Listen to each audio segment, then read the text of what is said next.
اعوذ باللہ السمیع العلیم من الشیطان الرجیم بسم اللہ الرحمن الرحیم قل لن یصیبنا الا ما كتب اللہ لنا هو مولانا وعلى اللہ فلیتوکل المؤمنون۔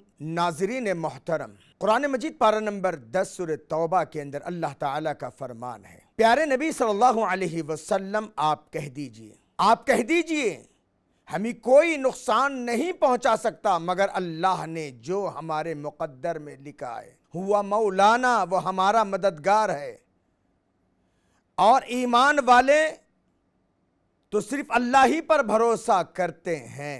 ناظرین محترم، ماہ سفر کے اندر مسلمانوں کے اندر دیکھا دیکھی چلہ پھوکی کی طرح کچھ غلط عقیدہ آ گیا ہے۔ لوگ سمجھتے ہیں سفر کا مہینہ منحوس ہے، شادی بیاہ نہیں کرنا چاہیے، اور اس کے اندر بہت سارے رسوم و رواج بھی کرتے ہیں، جیسے آخری چاشمبہ منانا، کچھ گنیا ابال کر کے لے کے جانا، ہریالی کھندلنا، اور پتہ نہیں کیا کیا بدعات اور خرافات کرتے ہیں، اور یہ عقیدہ رکھتے ہیں کہ نعوذ باللہ محمد رسول اللہ صلی اللہ علیہ وسلم آخری چہارشنبے کو شفا پا گئے تھے۔ ایسا نہیں ہے۔ آپ صلی اللہ علیہ وسلم کی سیرت طیبہ پڑھیں، پتہ چلے گا آپ صلی اللہ علیہ وسلم کی بیماری کا آغاز آخری چہارشنبے سے ہی ہوا تھا۔ ماہ سفر میں شادی نہیں کرنا ایسا نہیں ہے، آپ صلی اللہ علیہ وسلم کے بعد شادیاں اس ماہ میں ہوئی ہیں۔ آپ صلی اللہ علیہ وسلم کے ہجرت والے سفر کے متعلق بھی ایک روایت ماہ سفر کے اندر ملتی ہے، لہٰذا ماہ سفر کو منحوس سمجھنا یہ غلط ہے، شریعت مطہرہ کی خلاف ورزی ہے۔ نبی کریم جناب محمد رسول اللہ صلی اللہ علیہ وسلم نے واضح طور پر کہا، لا عدو ولا طیر ولا ہام ولا سفر، کوئی بیماری متعدی نہیں ہے۔ پرندے وغیرہ سے جو شگون لیا جاتا ہے، کوے پھرپھرائے، الو بیٹھا، یہ ہوا وہ ہوا، یہ اس کی کوئی بدعقیدگی نہیں ہے، سفر کی کوئی حیثیت نہیں ہے جیسے لوگ تصور کر رہے ہیں۔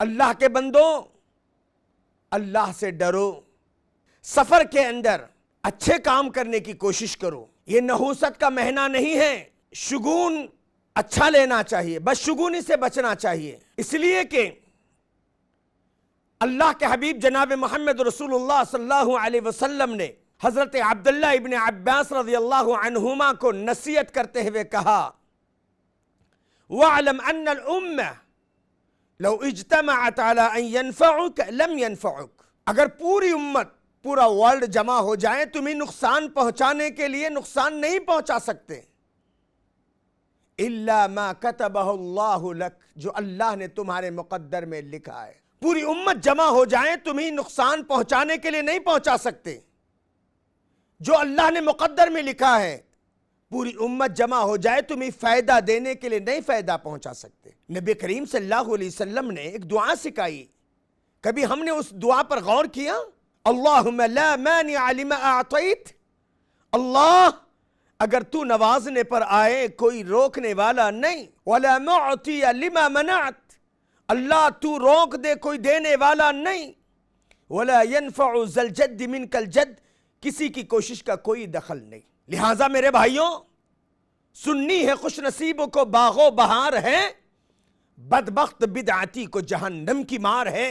عقیدے کو درست کر لو، سفر کو منحوس نہ سمجھو، بلکہ اپنی بداعمالی، اپنی بد اخلاقی، اپنی بد کرداری، اپنی دین بیزاری، قرآن و حدیث سے دوری، علماء سے دوری، مساجد سے دوری کو نحوست سمجھو، کہ اگر تم قرآن سے دور ہو گئے، احادیث مصطفیٰ سے دور ہو گئے، علماء کی صحبت سے دور ہو گئے، کتاب و سنت کی تعلیمات سے دور ہو گئے، اور عمل صالح سے دور ہو گئے، یقیناً یہ اعمال میرے اور آپ کے لیے نحوست کا باعث ہیں۔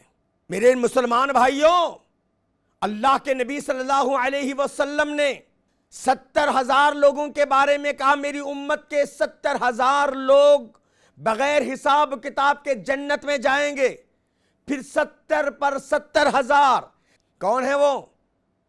ہم لا یسترقون، وہ جھاڑ پھونک نہیں کرتے، چھوچھا نہیں کرتے، عملیات میں نہیں جاتے، تعویذ گنڈے پلیتے میں نہیں جاتے.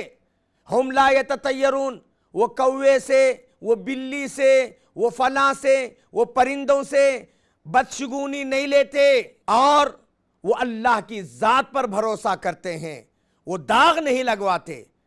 ایسے مسلمان بننے کی کوشش کریں. اللہ تعالیٰ اسلام خالص کو اپنانے کی توفیق کلی عطا فرمائے. آمین. وآخر الدعوان الحمدللہ رب العالمین، والسلام علیکم ورحمۃ اللہ وبرکاتہ. مرسی ٹی وی کے مزید ویڈیوز کے لیے ہمارے چینل کو سبسکرائب کریں اور بیل آئیکن کو کلک کرنا نہ بھولیں. جزاک اللہ خیر. مرسی ٹی وی، پیغام رحمت.